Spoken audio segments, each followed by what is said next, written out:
Okay, good morning. We're going to get started. I'm Joe Mendoza, Captain of the Sheriff's Information Bureau. Thank you for coming to our press conference today to discuss our year-end 2019 summary and management of COVID-19 pandemic by the Sheriff's Department.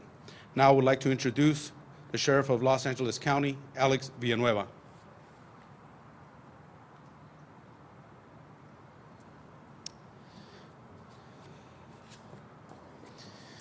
Good morning, and thank you for joining us today. As we enter the new year, we do it with hope and determination, building upon the accomplishments of a department which has not stopped working to serve our communities. Unfortunately, we are in the midst of a very difficult time as we battle this latest surge of the COVID. The challenges are many, but not impossible, and nothing my administration will back down from. In fact, we're here today to recommit our partnership.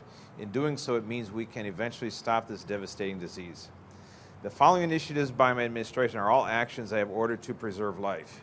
During the pandemic, the LASD has continued our release efforts to scale down on the jail population as much as possible. We initially depopulated approximately 5,000 inmates and brought our daily jail population down to just under 12,000 inmates at the low point. During 2020, over the course of this pandemic, the Sheriff's Department processed more than 110,000 individuals in and out of the LA County jail system, and this is the nation's largest system. To date, we have had 9 inmates housed in our county jails who were COVID-19 positive at the time of their death. However, not all of the deaths were due to COVID-19.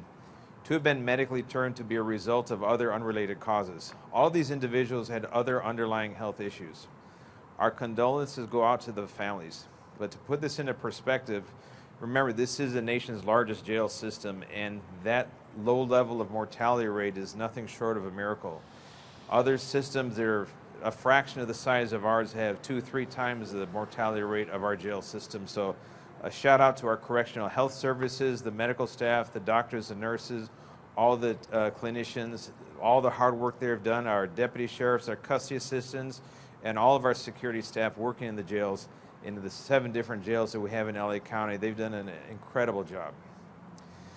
Now, to that end, the LASD is currently housing approximately 3,100 inmates who should be in state prison, but the California Department of Corrections will not accept them at this time, bringing our total population to just under 15,000. As of today, there are 79 COVID-positive inmates in the LA County jails, and I should point out right now that that number is trending down, so we're in a positive trend within the jail system, and the jails still remain safer than actually outside of the jail system right now. LSD faced its share of hardships in 2020 during the pandemic, with a total of 2,369 of our personnel, both sworn and professional staff, testing positive for the COVID-19 virus. An additional 5,761 of our staff have been quarantined since the start of the inception, with 1,896 of our staff currently being quarantined. Again, this number is also trending downward, and some of our personnel have had the unfortunate, been in quarantine more than one occasion due to their exposure during their job. So even when quarantined, our personnel continue to telecommute and work from home. No matter how hard the department was hit by COVID, the services we provide to the community were never affected. Throughout it all, we continue to provide the same level of service throughout the year, and we continue to serve communities with the utmost of professionalism and respect. From 2019 to 2020, there was a decrease of 7% for calls for service to our patrol stations. This was mirrored by our arrest statistics, which decreased by approximately 19% between 2019 and 2020. And again, in 2020, a total of about 850,000 observation calls were conducted. This is what measures proactive police work. And this resulted in almost 100,000 of those ending with an arrest, with almost 30,000 of those being an arrest for a felony charge. Now, during the month of December, we created a super spreader task force, and with the unanimous support of the Board of Supervisors, we repurposed our Sheriff's Response Team to assist with enforcement of county public health orders.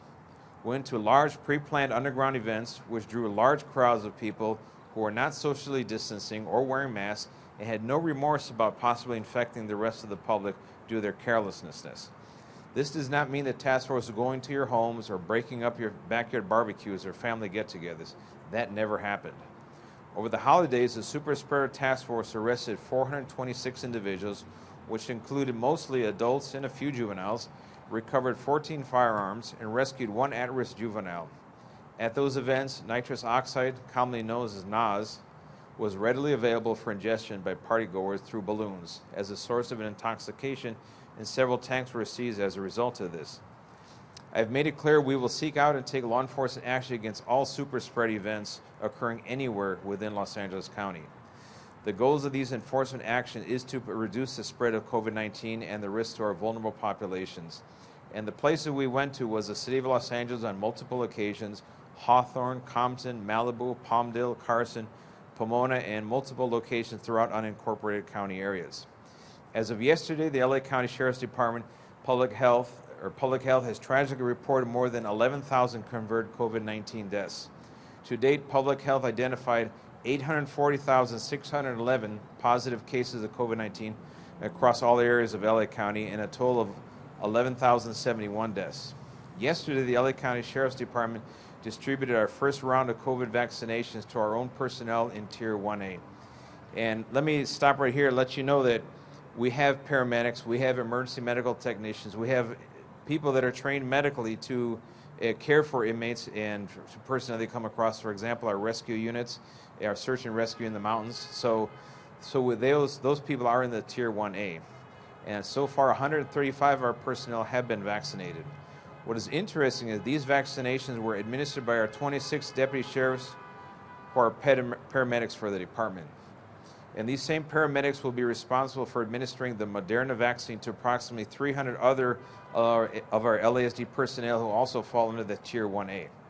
Receiving the vaccine is voluntary for department members, so when the time comes, our paramedics will administer the vaccine to our remaining personnel and have been made available to the Department of Public Health for further missions as well, because again, we're in a partnership here, so once we get through our entire department as Tier 1B, we will also have the capacity to assist public health in administering to the public at large. We need to keep our first health responders healthy, and this was the first step to ensuring they are there when you need them. Throughout the upcoming year, we will continue to provide the vaccine to LSD personnel and look forward to supporting our public health partners when it becomes available. I want to reiterate my deepest gratitude to all the community groups who generously donated their time and goods such as masks and hand sanitizers. These supplies were used by our personnel provided to our jail population and passed out to community members as well, including our unhoused community throughout the homeless outreach service teams. That's the host teams. I also want to thank you at home for complying with the health orders. And voluntary compliance means we care about each other and are looking out for each other. All of it helping us keep you safe. As you've heard me talk about this before, it bears repeating. Transparency and accountability are at the forefront of my administration. In fact, I welcome you all to visit our website, lasd.org, and click on the truth about the LASD. And you'll find the transparency tab on our website so you can view any of the information you want about the Sheriff's Department.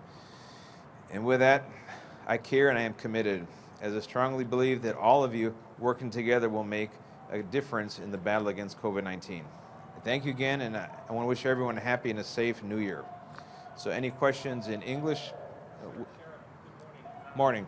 I'm sorry, I was trying to break down your vaccine information pretty quickly. Can you go back again and talk about how many personnel have been vaccinated? You said 135? 135, yes. Okay, and then the plan is you're under 1A, so how many staffers are next in line? We have roughly 300 that are in the Tier 1A. And those are our paramedics, emergency medical technicians, those that provide direct care to patients, either in our custody and our rescue operations.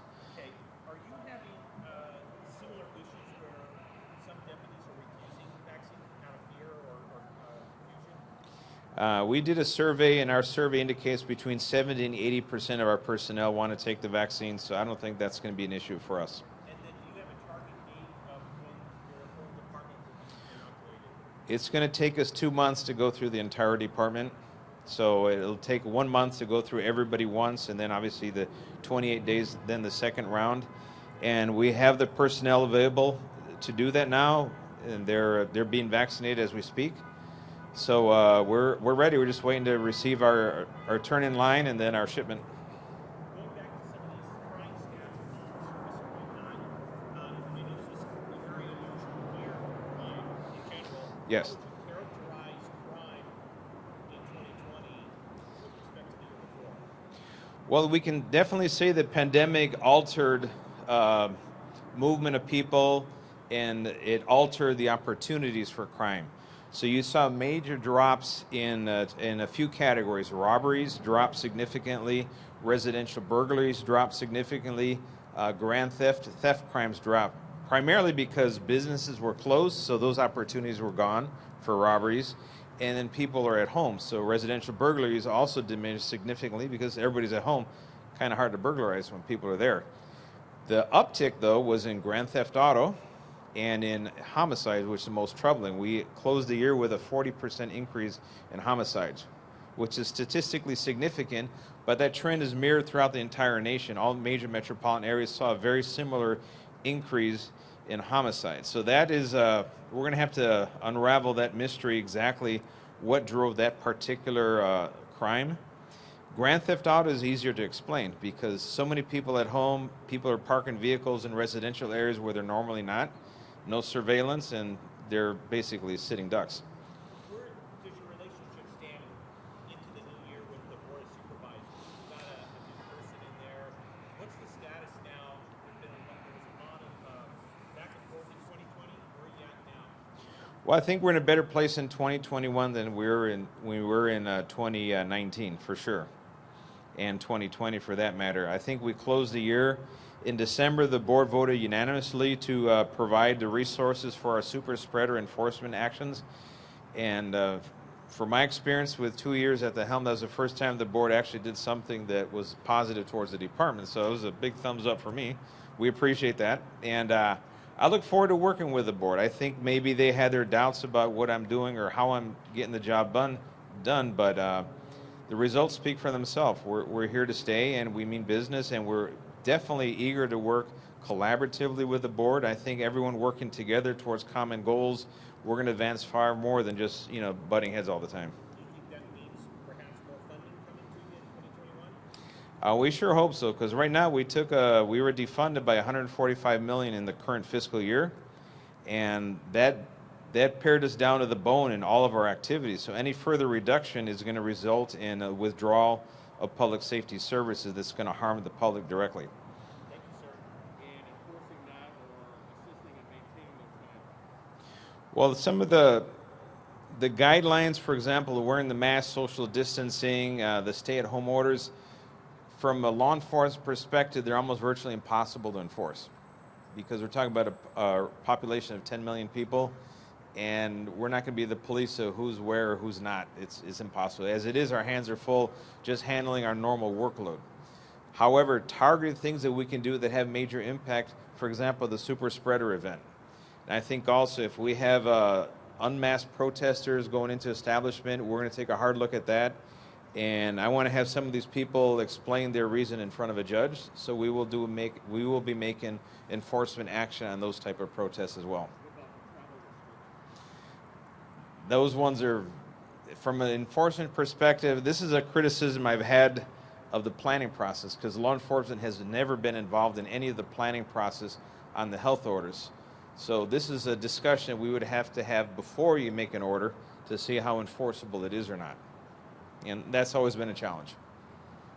Mm-hmm. All right. En español, primero, buenos días y feliz año nuevo a todos. Y estamos trabajando el Departamento de Alguacil para el bienestar de la comunidad para prevenir la expansión de esta plaga de la COVID-19. Y hemos trabajado arduosamente a través de todo el año 2020 para prevenir que los reos dentro de las cárceles sean infectados y al resultado de nuestros esfuerzos reducimos la población de las cárceles por más de 5,000 reos.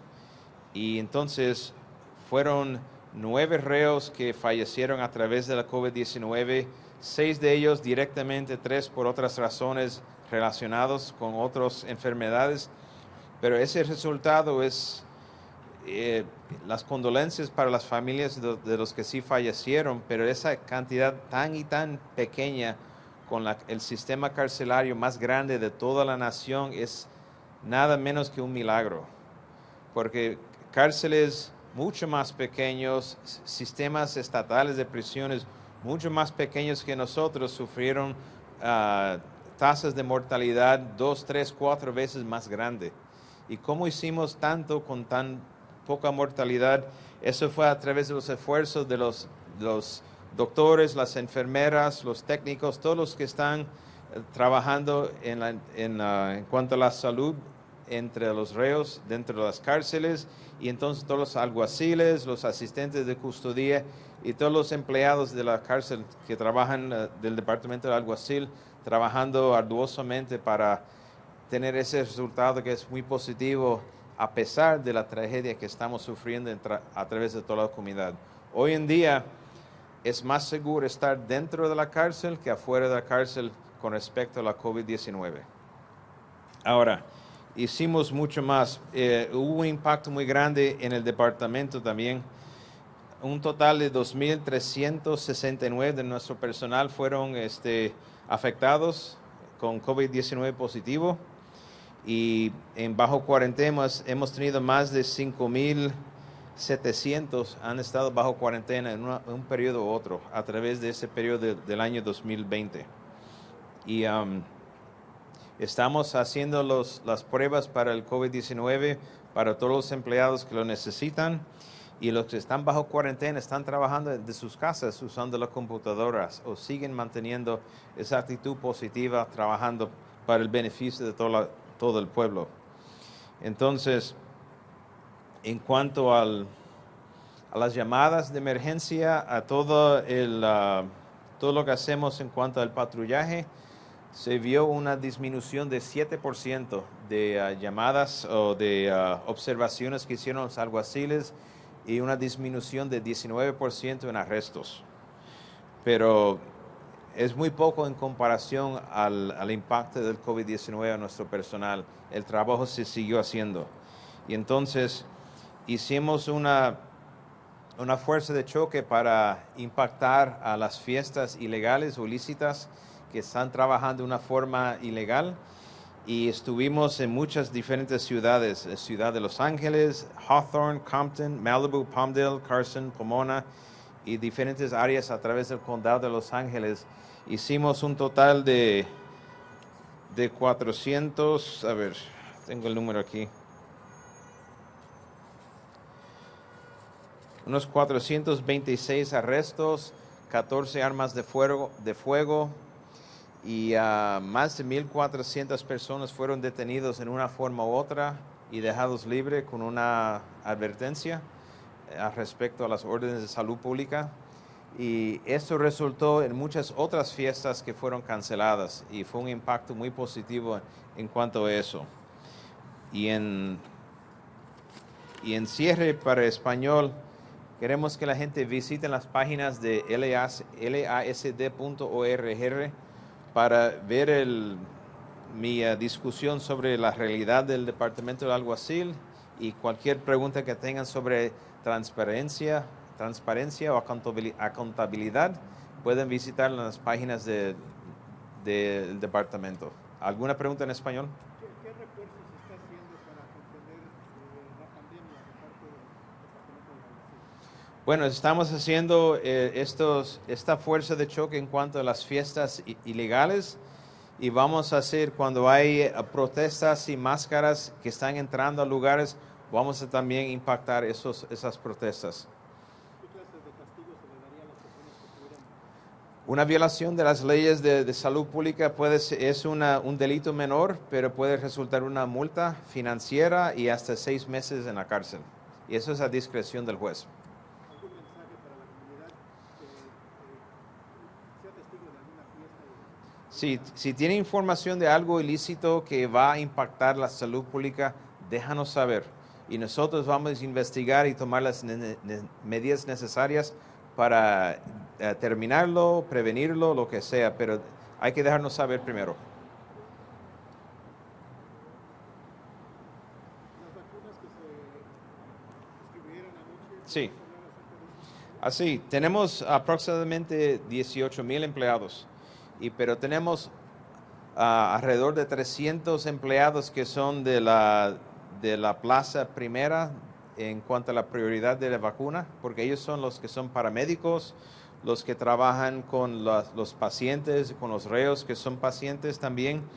Y anoche 135 fueron vacunados, tenemos 26 paramédicos que están administrando la vacuna y tenemos un plan para, en términos de 2 meses, completar las vacunas de los 18,000 empleados cuando nos llegue el tiempo como la segunda escala en cuanto a prioridad. En cuestión de personal del alguacil, ¿hay controversia en cuestión de tomar la vacuna? No, hicimos una encuesta de nuestros empleados y resulta entre el 70 y el 80% van a tomar la vacuna. No va a ser una cuestión para nosotros. Okay, thank you.